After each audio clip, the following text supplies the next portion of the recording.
atención ver que los grandes hoteles de Polanco ponían fe en las fachadas con las luces de los cuartos. Bueno, o sea, apelar a la fe es reconocer, nos guste o no, que si seguimos apelando a nuestras propias posibilidades y contando con nuestros recursos, estamos perdidos. O sea, que depende de ti. Si yo le tengo fe al árbol, pues ve y abraza al árbol, o si yo le tengo fe a un cuarzo, pues ve y abraza el cuarzo. Mi fe es Jesús. O sea, Jesús es el que completamente sostiene mi vida. Entonces vas y te abrazas de él, o si tú tienes fe en una gallina, pues vas y te apareas con la gallina, o alimento. Por ejemplo, alguien puede decir, bueno, si tú tienes fe, por mencionar un caso, pues entonces te curas del coronavirus, ¿no? O si tú... ¿Cuál es tu fe? Hola, ¿qué tal? Estamos aquí en una transmisión vía Zoom de Mujer, Vida y Más. Estamos con Marco, que él es teólogo, filósofo y un montón de cosas, y hemos tomado algunas clasecitas con él, y me da mucho gusto y agradecerte, Marco, tu presencia a través de este medio de comunicación, que es el Zoom, haciendo esta entrevista virtual para hablar de la fe. ¿Cómo estás, Marco? Buenas tardes. Bien, buenas tardes, Angélica. Pues te agradezco mucho la invitación también, que quieras compartir conmigo este espacio que tú manejas y pues que sea de buen provecho para todos. Así es, primero Dios que sí. Marco, se ha puesto de moda ahorita en estos tiempos del coronavirus y toda esta cuestión hablar de fe. Me llamó mucho la atención ver que los grandes hoteles de Polanco ponían fe en las fachadas con las luces de los cuartos, formando la palabra fe y corazones, no nada más en el Distrito Federal, sino en otras partes de la República. Y una famosa conductora que tiene muchísimos seguidores y muchísima fama, también en la portada de una de sus revistas pone fe, sí vamos a salir adelante, ¿no? Sin embargo, yo creo que el tema creo que puede ir un poquito más allá de ponerlo simplemente en una portada o de dar soluciones pues como receta de cocina. Entonces, en ese sentido, me gustaría que tú nos explicaras, primero que nada, ¿por qué se puso de moda el tema? ¿Tú por qué lo consideras? Me parece que cuando se menciona fe en los corazones, ¿no?, en unos edificios, o a lo mejor en la portada de una revista, es como si se estuviera solicitando que se recurriera a un recurso, insisto, no habitual, pero que podría estar disponible para las personas, un tanto más quizá ligado con una especie de optimismo firme en que al final todo va a acabar bien y de que las cosas irán por buen camino, ¿no? Una especie de autoconvencimiento, como hoy en general se suele manejar la cuestión de la fe, o una especie también de voluntarismo más o menos definido en cuanto a que pongamos la mejor cara, ¿no?, para lo que está ocurriendo y despleguemos nuestras expectativas más allá de lo que tendríamos, por lo menos de inmediato. O sea, me parece que ese sería al menos como un aspecto importante que buscan destacar. Ahora, cabe mencionar entonces que esto tiene, digamos, por lo menos, no tiene muchos elementos, pero por lo menos el más evidente y que se confiesa, ¿no?, se hace una confesión explícita, aun cuando no vaya hacia ese lugar, es que lo que estamos viviendo hoy, una pandemia, COVID-19, esta especie de trastorno, ¿no?, social que se está manejando, nos sobrepasa. O sea, eso sí me parece que es algo importante de tener en cuenta. O sea, apelar a la fe es reconocer, nos guste o no, que si seguimos apelando a nuestras propias posibilidades y contando con nuestros recursos, estamos perdidos. O sea, me parece que esto ya indica claramente que es una situación que en definitiva nos supera. Y esa sería, ¿no?, me parece una lectura interesante de tener en cuenta como un fenómeno que emerge dadas las circunstancias. Porque apelar a la fe, pues significa el reconocimiento de algo, en último término, más grande que nosotros. Y que una revista de moda lo haga, pues al mismo tiempo, así como apelaría a una especie de optimismo, ¿no?, humanista, bien trabajado, bien manejado, una especie de autoconvencimiento, etcétera, pues también me parece que indica que aún posturas que pueden ser socialmente influyentes y relevantes, pues ya no tienen de dónde agarrarse más que de otro ámbito distinto para poder salir adelante. Eso creo que es algo interesante de ver, al menos en este modo espectacular de presentarla. En ese sentido, yo he oído de mucha gente, bueno, es que tu fe es algo muy personal, la fe es algo que depende de ti. Si yo le tengo fe al árbol, pues ve y abraza el árbol, o si yo le tengo fe a un cuarzo, pues ve y abraza el cuarzo. En ese sentido, yo creo que mucha gente se puede apegar a este tipo no sé, conceptos, y yo no sé si son del todo válidos o efectivos. ¿Tú qué piensas? Lo que pasa es que eso ya es algo que se viene arrastrando por lo menos con 500 años, ¿no?, de antelación. O sea, no es un fenómeno nuevo el reducir la fe a una especie de autoconvencimiento subjetivo, ¿no? O sea, al final, pues tú vas a definir a qué te quieres apegar o en qué quieres depositar una especie como de certeza, ¿no?, que a ti te resulte convincente. Lo que mencionabas, bueno, si tú tienes fe en el árbol, entonces vas y te abrazas de él, o si tú tienes fe en una gallina, pues vas y te apareas con la gallina, o le haces un culto, o le elaboras un altar. No obstante, aquí ha habido un cambio drástico, porque la fe en sí invita siempre a algo objetivo. O sea, justo la fe es algo que yo no puedo definir ni bajo mis criterios y tampoco bajo mis propias perspectivas, porque entonces no sería fe, sería una certeza autocreada. La fe me invita en todo caso a salir de mí ante algo que quizá no veo, pero en lo cual sí yo me apego y permanezco fiel. O sea, hay que entender que fides, ¿no?, viene de fidelitas, o sea, está íntimamente vinculada con una fidelidad.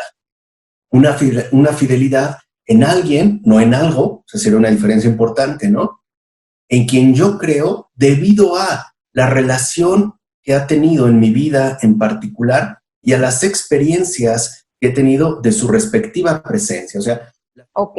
En ese sentido, Marco, tú, ¿cuál es tu fe? ¿Y para qué la tienes o para qué la usas o para qué sirve? ok, entiendo. Bueno, si tú me preguntas cuál es mi fe, lo primero que te puedo decir es que algo no es mi fe, sino alguien. O sea, la pregunta no es cuál es mi fe, sino quién es mi fe. Mi fe es Jesús. O sea, Jesús es el que completamente sostiene mi vida. Y no solo estoy hablando de las situaciones excepcionales, por ejemplo, ante el peligro latente, ¿no?, de un contagio, sino en el transcurrir ordinario de mi existencia, o sea, en el día a día, en las cuestiones incluso que nos puedan parecer como más básicas, ¿no? Es una relación en la cual, en pocas palabras, Él va primero. O sea, un poco para que responder, digamos, ¿no?, una pregunta pues, tan exigente, ¿no? Esta es una de esas preguntas bien hechas, se ve que haces bien tu labor, ¿no?, que sabes entrevistar, que ya tienes colmillo, y esto en lo que haces, ¿no?, de estas preguntas profundas, ¿no? La fe, mi fe es alguien, es Jesús. ¿Y cómo la uso? O más bien, ¿cómo me ha cambiado? No es algo que yo tengo a disposición. Porque puede ser que haya momentos en la vida, como ocurren, en los que considere, por ejemplo, que mi fidelidad al Señor está quebrantada. No obstante, me sigue sosteniendo que aunque yo no sea fiel, Él sigue siendo fiel a mí. O sea, que aún yo me puedo, ¿no?, refugiar en Él en mis fracasos. O sea, no solo se trata de presumir victorias, ¿no?, sino también de compartir los fracasos y transitar juntos estos caminos. Entonces, esta fe, ¿no?, esta vida que aparece en mí, lo que ha hecho es cambiarme. O sea, ha cambiado por completo la estructura de mi propio vivir. Por el contrario, esta persona ha venido a reestructurar mi vida y lo que ha hecho es justo realizar una inversión. O sea, si tú me preguntas qué es tu fe, ya bajo este trasfondo que yo te he mencionado, te puedo decir, es la siguiente estructura de vida. Primero Él, en todo, es decir, Dios, después tú, o sea, el prójimo, y al último yo. Y si te das cuenta, no es que uno se anule, no, yo soy un vil gusano, indigno, no. Sí, Yo no importo, yo no no importa, no importo. valgo, ¿no? Soy un tapete, pueden pisarme, no. Si el Papa Francisco decía, casos no mensos, ¿no? No, o sea, no desaparezco, pero ocupo el lugar que me corresponde, es decir, el último. Y aquí podemos entender, por ejemplo, cómo esta fe funcionaría en experiencias concretas de maneras muy distintas en una situación como la actual. Vayamos, ¿no?, al primer modelo.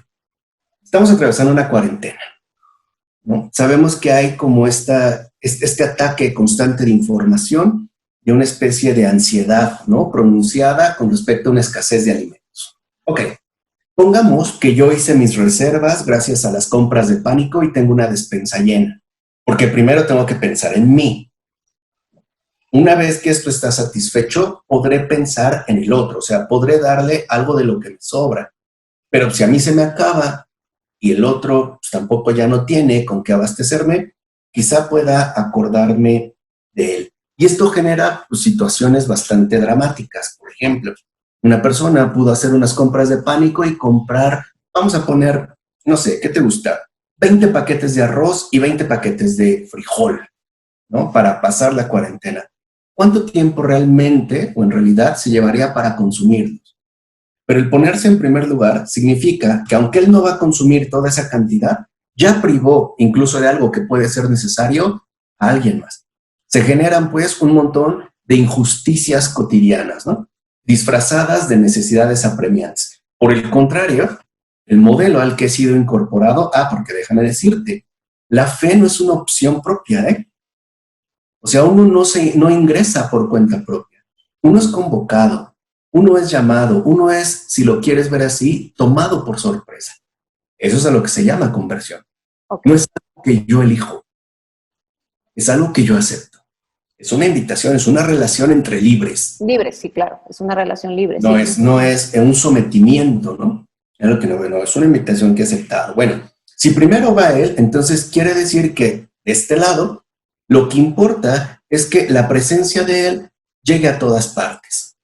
Y en primer lugar al otro, es decir, al próximo, ¿no? Al prójimo, especialmente al más desamparado, al más necesitado. Por ejemplo, tú que me conoces, sabes que soy padre de familia y tengo 2 hijas, ¿no? ¿Cuántos padres de familia no hay que pueden estar sumamente atormentados, igual que yo, por miedo a no tener ya el ingreso suficiente para pagar colegiatura? ¿Qué hay de las angustias de tantos proveedores y proveedoras también? Madres solteras, jefas de familia, que ahorita están incluso a lo mejor, no sé, pensando llevar a sus hijos pequeños a escuelas de gobierno, si las tienen en una escuela particular. Pero resulta que en las escuelas de gobierno ya hay listas de espera, ¿no? ¿Qué ocurre en ese caso? O sea, lo que me interesa primero no es que yo no sufra, sino que nadie sufra. ¿Se entiende? O sea, eso es primero tú. O sea, primero uno cede ante el otro. Y al último de tener en cuenta. Entonces, ¿qué ha traído esta fe? ¿Qué ha traído la presencia de Jesús a mi vida? Orden.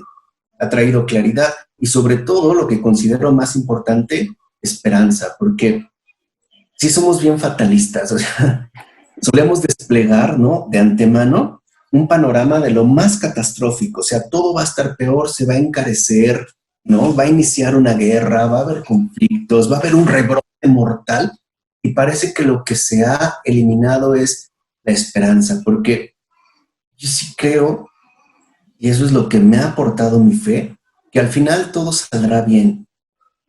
Y para llegar a eso, pues hay que tener calma y paciencia. Entonces también la fe es una exigencia de que no todo se resolverá como yo desearía, como yo lo concibo, sino mejor, aun cuando los modos no me sean por lo menos tan cómodos, ¿no? Por ahí más o menos. Ok. Oye, y la gente que no tiene fe, la gente que dice, bueno, es que yo sí creo en Dios, a mí me pasaba, por ejemplo, muy al inicio, hace varios años, antes de mi conversión precisamente, yo decía, bueno, es que sí, creo que Dios existe, pero está muy ocupado haciendo bichitos o volcanes o mares o animales o a lo mejor atendiendo las necesidades de los más necesitados. O sea, ¿el qué le va a importar que Angélica Pérez del Valle pues, hoy no tenga trabajo, ¿no? Cuando además pues, no, en aquel entonces no tenía yo familia ni cosa por el estilo. Entonces, dice, pues es que él está muy ocupado haciendo otras cosas. Y alguien me dijo, es que la fe, como tú bien lo acabas de mencionar, es un don de Dios, ¿no? Y si no le crees a Él, pide la fe. Entonces yo, ¿y cómo la pido? Pues así, tú ora, cierra tus ojitos y di, Señor, dame la fe. Y repito, y dame la fe, y estoy abierta, y dame la fe.